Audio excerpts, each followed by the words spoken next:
Tuhan bersamamu dan bersama rohmu. Inilah Injil suci menurut Lukas. Dimuliakanlah Tuhan. Beberapa waktu sesudah kedatangan malaikat Gabriel, bergegaslah Maria ke pegunungan menuju sebuah kota di wilayah Yehuda. Ia masuk ke rumah Zakaria dan memberi salam kepada Elisabet.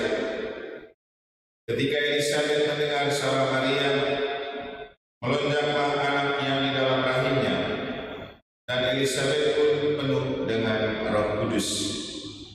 Lalu berseru dengan suara nyaring, "Diberkatilah engkau di antara semua wanita, dan diberkatilah buah rahimmu. Siapakah aku ini sampai ibu Tuhanku datang mengunjungi aku?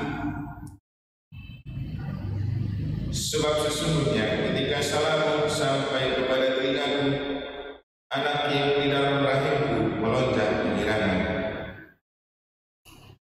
Sungguh berbahagialah dia yang telah percaya, sebab firman Tuhan yang dikatakan kepadanya akan terlaksana." Demikianlah sabda Tuhan.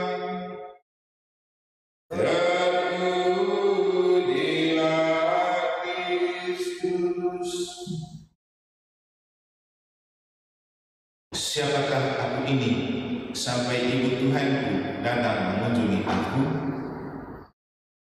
Ini adalah pertanyaan Elisabet yang jawabannya bisa kita temukan dalam bacaan pertama dari Kidung Agung. Kitab Kidung Agung melukiskan sebuah definisi kasih. Dengarlah, itulah kekasihku. Lihatlah, ia datang melompat-lompat di atas gunung, meloncat-loncat di atas perbukitan. Kekasihku itu laksana kijang atau anak rusa.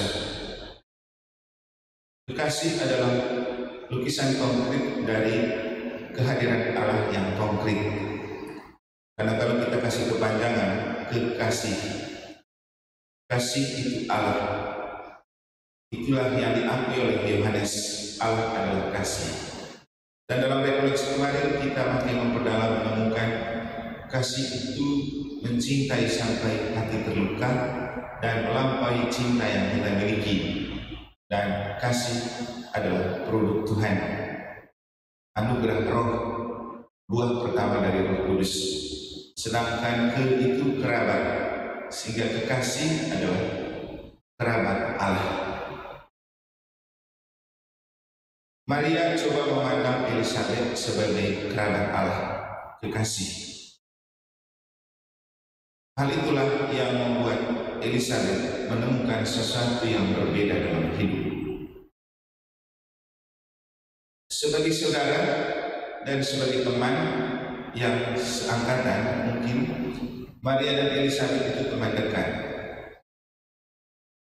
Tetapi ketika mereka berjumpa dalam perjumpaan sebelumnya sebagai seorang sahabat biasa, mereka menikmati itu sebagai perjumpaan manusiawi. Tetapi kali ini mereka mengalami sebuah perjumpaan bukan saja sebagai seorang sahabat, tetapi sebagai seorang kekasih.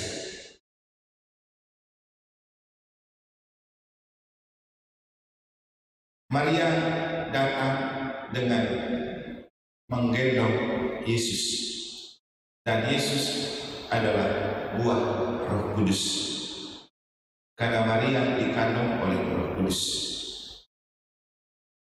Karena dikandung oleh Roh Kudus, Maria itu orang yang terberkati dan punya belas kasih. Dan kemarin dalam Injil bagaimana kita menemukan malaikat menegaskan kepada Maria agar jangan takut, hai Maria, sebab engkau beroleh kasih karunia di hadapan Allah. Kasih karunia itu dianugerahkan Allah kepada Maria lewat sebuah kandungan oleh Roh Kudus, sehingga saat Roh Kudus mengandungi Maria, saat itulah ia dijiwai oleh kasih Allah. Allah yang menyelimuti diri dan hidupnya, dan Roh Kuduslah yang menjiwai jiwanya. Elizabeth, sebagaimana yang kita dengar dalam bacaan pertama beberapa saat lalu, juga adalah dia yang dikaruniai oleh Roh. Ketika Tuhan melalui malaikat Gabriel berjanji kepada Zakaria saat Zakaria menyampaikan persembahan di bait Allah, bahwa istrimu akan mengandungi Yohanes Pembaptis. Maka kandungan yang juga kandungan itu dekat dengan hati yang dijiwai oleh Roh Kudus, itulah yang membuat mereka menemukan sebuah getaran kasih yang tak pernah mereka alami. Begitu salam Maria sampai di pintu rumah Elizabeth, bayi dalam rahimnya melonjak kegirangan. Kegirangan yang melampaui kegembiraan, seperti yang saya katakan beberapa saat lalu. Kegirangan, sukacita dan kebahagiaan itu melampaui kegembiraan, karena kegembiraan masih sebatas pada hal-hal duniawi, apa yang membuat kita merasa enak. Tapi kegirangan, sukacita dan kebahagiaan Allah melampaui apa yang duniawi, dan itu hanya bisa dinikmati oleh hati yang tak dapat dilukiskan dengan kata-kata.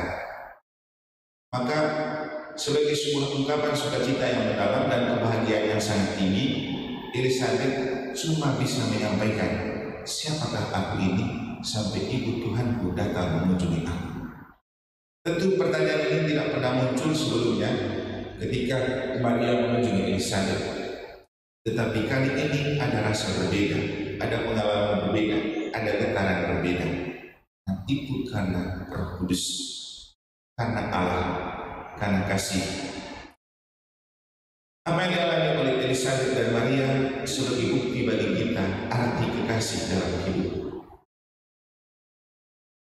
Kita boleh punya banyak teman, kita boleh punya banyak sahabat, tetapi kalau tidak pernah melihat itu sebagai kekasih, kerabat Allah yang konkret, bentuk kehadiran Allah yang konkret, itu tidak memberikan sukacita dan kebahagiaan. Memang yang paling penting dalam hidup adalah melihat sahabat sebagai kekasih, karena dengan itu kita berani berkorban. Kalau melihat sahabat cuma sebagai teman, kadang-kadang teman itu sangat terbatas. Ketika kita merasa menguntungkan, kita berteman. Tapi ketika kita rasa tidak menguntungkan, kita tidak berteman. Tapi sahabat itu lebih dari sekedar untung dan rugi. Dan sahabat biasanya selalu didasari oleh kasih. Makanya persahabatan sejati itu tidak hanya pada saat untung dan rugi, bahkan dalam suka dan duka, untung dan malam, sehat dan sakit. Kenapa pasutri itu dipandang sebagai relasi kekasih? Suami istri itu dipandang sebagai relasi kekasih.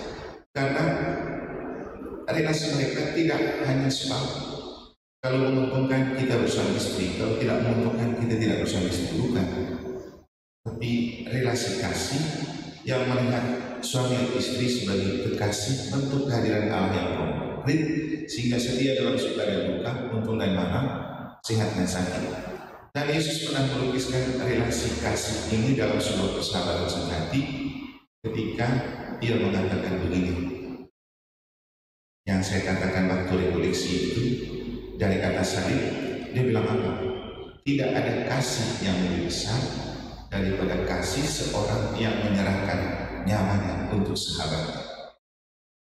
Menyerahkan nyawa tidak harus mati, tetapi menyerahkan nyawa artinya total dan loyal, mengabdikan diri kepada orang. Jadi pengorbanan.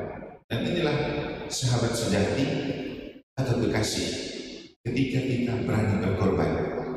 Dan Maria berani berkorban untuk pergi mengunjungi Elisabet, lalu sedang hamil muda. Waktu itu kan dia hamil muda, sedangkan Elisabet sudah hamil tua.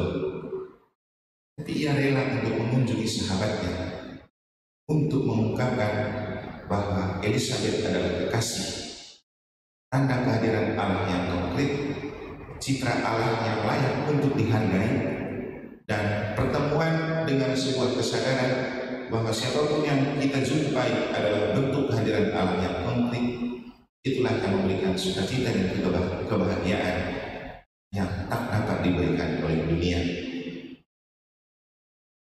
Kita akhirnya bisa menemukan bagaimana Maria merespon ungkapan kegembiraan Elisabet dalam sebuah pernyataan di akhir Injil dengan mengatakan dan mengungkapkan, sesungguhnya aku ini adalah hamba Tuhan, terjadilah padaku menurut perkataan-Mu. Itu ungkapan waktu dikunjungi malaikat Gabriel. Dan ketika ia mengunjungi Elisabet, yang tadi itu saat dikunjungi, tetapi saat ia mengunjungi, Maria menemukan sesuatu yang berbeda dari ungkapan Elisabet. Bapak Ibu saudara-saudari, Maria makin percaya kepada Allah ketika Elisabet mengungkapkan ini. Sungguh berbahagialah dia yang telah percaya, sebab firman Tuhan yang dikatakan kepadanya akan terlaksana. Dengan ini Elisabet mengakui Maria sebagai alat di tangan Allah, putri kesayangan Allah, dan ia adalah wanita hebat. Kita akan bisa menemukan sesama sebagai sahabat, sebagai kekasih, bentuk kehadiran Allah yang konkret. Pertama dan utama, kalau kita terbuka hati terhadap kehadiran Roh Kudus. Maria dan Elisabet menemukan itu karena hati mereka sama-sama terbuka terhadap kehadiran Roh Kudus, dan mereka sama-sama menemukan hidup sebagai anugerah Allah. Bayi yang mereka kandungi adalah anugerah Allah, dan itulah yang membuat mereka hidup dalam kelimpahan kasih Allah. Semoga kita pun dengan keterbukaan hati kita kepada Allah bisa menemukan hidup sebagai anugerah Allah dan bisa menemukan diri sebagai tanda kasih Allah yang konkret, sehingga kita pun bisa memandang sesama sebagai kekasih-kekasih bentuk kehadiran Allah yang konkret. Semoga Tuhan memberkati kita.